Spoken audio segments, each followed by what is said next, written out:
Welcome back. She is an anti-diet nutritionist who helps people free themselves from the constant stress of food, calories, exercise, and all of that stuff. We'll take that. Please welcome Emma Nelson with Nutrition by Emma.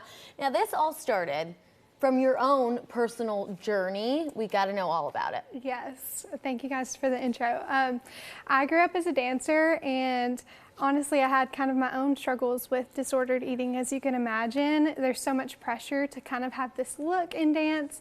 And on top of that, in these lower funded organizations and sports, we don't really have access to a dietitian all the time, like dance, cheer, or other lower funded organizations. So there's kind of that knowledge gap there, and you think less is more or dieting is better, and when you're a young athlete, that's definitely not the case. So I definitely use a lot of my personal experience in my practice, and that was kind of my inspiration. Yeah, that's a lot. Now, when people come to see you now and work with you, how do your sessions work? What do you look for in your clients, or how do you work with them? Yeah, so I'm all virtual, so I work with people via telehealth, and I do a lot of coaching and counseling. So with that, I kind of use a technique to help people discover their own motivations and explore why they make the choices they make around health and food, and use that to help shape kind of new patterns and new habits to work towards their goals in a sustainable way. Wow. Now, you also primarily work with women and athletes. And I know that you spoke with Larissa about this phenomenon. It's called Red S. What exactly is that? Why is it impacting our young athletes in particular? Yeah, so Red S is an acronym for Relative Energy Deficiency in Sport. And it's kind of in the eating disorder category. But the difference here is if an athlete has Red S, they might not be necessarily skipping meals or intentionally restricting their calories. But what it is they're exerting way too much energy and not eating enough to make up for the deficit. And they are more prone to injury and illness.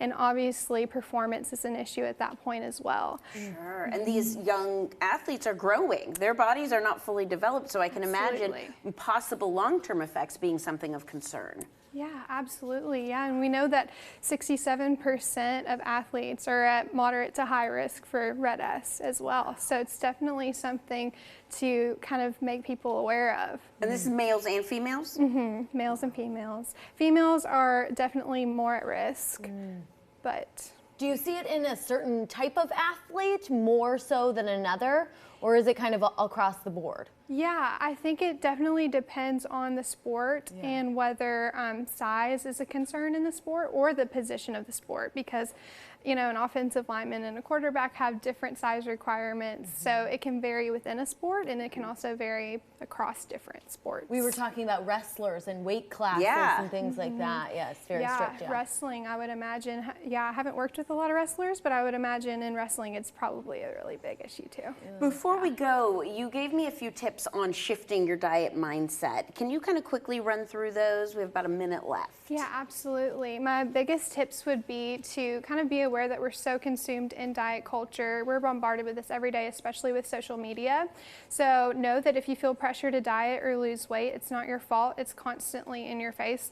Number two, it's good to set polite boundaries with your loved ones. So it's really common for friends and family to want to talk about dieting and talk about the new diet they're on. And so as long as you set boundaries politely and say, hey, I don't want to talk about this right now, that's more than okay. And number three, give yourself grace. If you want to lose weight, it's totally normal. If you want to diet, that's normal. But I encourage you to ask yourself why. What is your motivation? Is it more based on looks, or is it more based on health? Those things can really kind of help you gauge what your motivators are and help you be aware and have a really healthy mindset overall. It's good information. Yes, Thank food for you. thought. Yes, I need to you set some very of those boundaries with my family. Yes, exactly. Thank you so much, Emma. Well, if you are ready to tackle your health goals without restrictions or fad diets, reach out to Emma for her services. EmmaNelsonHealth.com is where to go.